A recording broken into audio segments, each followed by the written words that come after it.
All right, so I have some questions. Here is the box. This is a shoe that I think a lot of people wanted to get. Maybe, I don't know. It feels like they released these too soon, but that's what happens when you've been collecting sneakers for a number of years and the years add up. You know what? I'm happy that people are gonna get these that have been looking, because this is my favorite Air Jordan 3 of all time, maybe? I have the Jumpman version right here from years past. When did this one come out? I don't even remember. 2011. Youch. And the midsole is cracking, as it should be on this pair. You could see the shape and stuff is totally different on the new one. There's a lot of differences between this. But I do have another pair as well.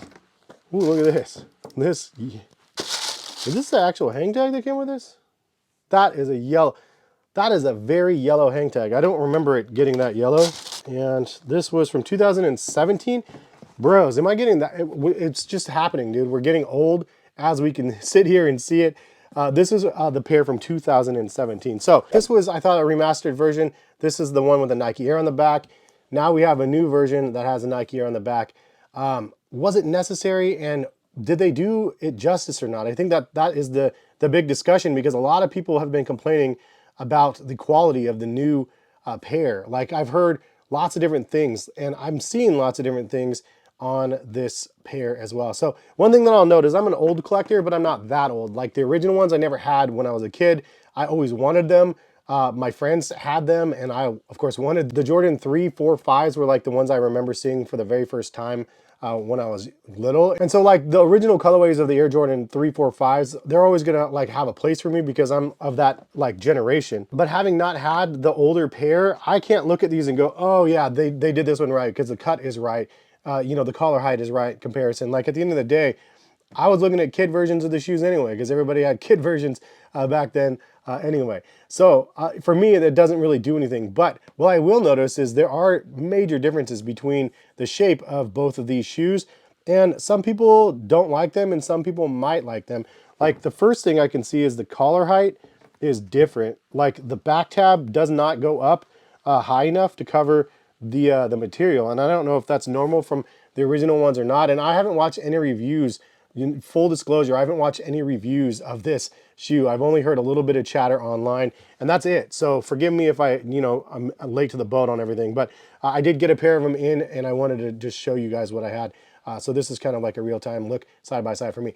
The elephant print is also this is a fail in my opinion, because the elephant print is like super, super light on one of the shoes and then very bold on the other. So it's like literally a bold print, elephant print on the toe and then also on the back. This one is light print on the toe and on the back. So it's like, I don't even know, like, it's a totally different elephant print. And that's the downside of when they're mass producing shoes. They're mass producing lefts, they're mass producing rights. The sheets of the elephant print material might be different. As you could see, this is drastically different. In fact, I mean, this is pretty bad. Like, even if you got a replica with like this much of a mismatch, you'd be like, dude, this replica company doesn't know what it's doing. This is a legit pair from the source. So it's crazy to see that this is happening still. It's happened in some of my other retros as well. In fact, let me pull this one out and check this one. So this is, to my point, they should have given it the vintage treatment like this one did. Why didn't they do that? Like, I think that would have been a better move, because I think that this is the proper type of a retro that they did. The box having like the vintage look to it, the midsole having the vintage look to it. I actually like it as well, but a lot of people were saying, the vintage look is dead, don't do it anymore. So leave a comment in the comment section. What would you rather have? Would you rather have this for the white cements, where it has that vintage midsole, or do you want, the stark new ones like this? I mean, considering this pair had, the brand new look, it would have been nice to have like a flip or something a little bit different with this one.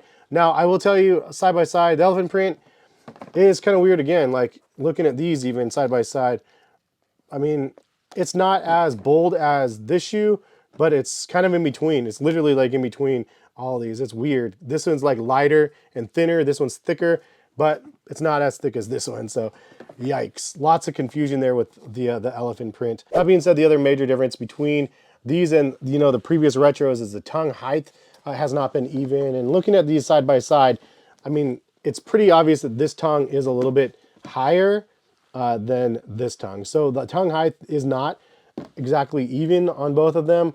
I mean, you're looking at a shoe that's like $200+. So it's like a simple thing like that is enough to trigger somebody. And I get it. And For some other people, it might not trigger them. They might be like, well, dude, whatever, you got the shoes, be happy. But you know, there's different walks of life out there, and everybody has a different opinion. I saw Jumpman Bostic on Instagram defending his stance on it, because a lot of people were just flaming him from his stance of like the fact that the quality was not very good.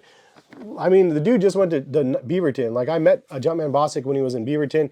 He got to go to Nike headquarters and stuff, and Jordan headquarters, and like he went to all that, and he's not sugarcoating anything. He's giving the facts still, even though that happened. So I like the fact that he's being brutally honest. There's nothing wrong with that. It keeps the integrity of an individual alive, and I think that that's super important. So ultimately, I mean, the quality is definitely not super good. The materials are also an interesting choice. You had a much more of a tumbled leather on the older retro. This one is not as tumbled, and in fact, it's like somewhat tumbled, but then not. Like, other sections are completely smooth, like right here, completely smooth, but then tumbled through the rest. And I'm not talking about the different panels, because you always had a smooth panel on the bottom half of the shoe, but the upper part, it's like literally like smooth and then not smooth. It's kind of weird. But the other version was very tumbled comparison. So ultimately, the shape to me looks like more of the original shape, if you will. Like, the overall height of the collar and stuff is a little bit higher, and just, again, it's a little clunkier looking, like, in my opinion, which is true to the original shape. So I don't know if people are just really, really mad because of that. So other than the fact that the quality control is not 100% there, the different elephant prints, the different heights on the collars, the different heights on the tongues and stuff, and the differences in materials, there's things to complain about, rightfully so. For me personally, it is what it is. I've been collecting for a number of years. Not every single pair that you're going to get is going to be perfect. Some of you guys are going to get pairs and go, what are you talking about? My tumbled leather is perfect all the way around. My tongue height is exactly the same on both of them. You know, like, some people are going to get like a perfect pair, but any which way, I do think it's a nice looking retro. There's some flaws in it for sure, and for the price point, is it acceptable or not? I mean, at the end of the day, there's a lot of like very triggered consumers out there nowadays. I'm kind of like immune to that almost, because I've been buying enough through the years, and I've been like let down from a number of Jordan retros. Ultimately, you wear them. If you wear them into the ground, it doesn't matter if this side is a little bit more tumbled or this side. Most of the time, people are going to be staring at both your shoes and going, why is the elephant print funny on this one and not on the other one? It is kind of a nuisance, I will agree, but I don't know. I'm not in a complaining mood today, I guess. I just feel like I understand why people are complaining. I totally get it. Ultimately, I wish they would have done the vintage treatment to this one, because I already have double ups of this one and then the older version. So for me, like, you know, I'm saturated out. I've had black cement after black cement after black cement. So I'm okay with this being what we have. It's not perfect by any means. I would have liked a vintage treatment, and the elephant print definitely needed to be like consistent, which would have been a plus. I can't return my pair though. I'm not going to return it because it's just a hassle. If I could go into the store and exchange it, like right now, I would probably do that, just because I would want to get a pair with elephant print that matches. But leave a comment in the comment section. What do you guys think about the Black Cement 3s? How did the release go? Is it a pair that you guys got? And if you did get them, how did they look? Did you have to return them? Is it something that that triggered you enough to not keep them, or are you just happy that you got a pair finally? Because this might be your very first pair. You might have missed the other retros or not even been old enough to buy them back then. I love this shoe so much. I even bought it on Fortnite. So that's how much I love this shoe. And as soon as I woke up an hour late, I was able to cart these and buy a pair of them. I'm happy that I got a pair of them. Not happy with the quality, but we'll leave it at that. Hopefully you guys enjoyed the video. Have a good rest of the day. Hopefully see you back on the channel for more content. And yeah, peace guys.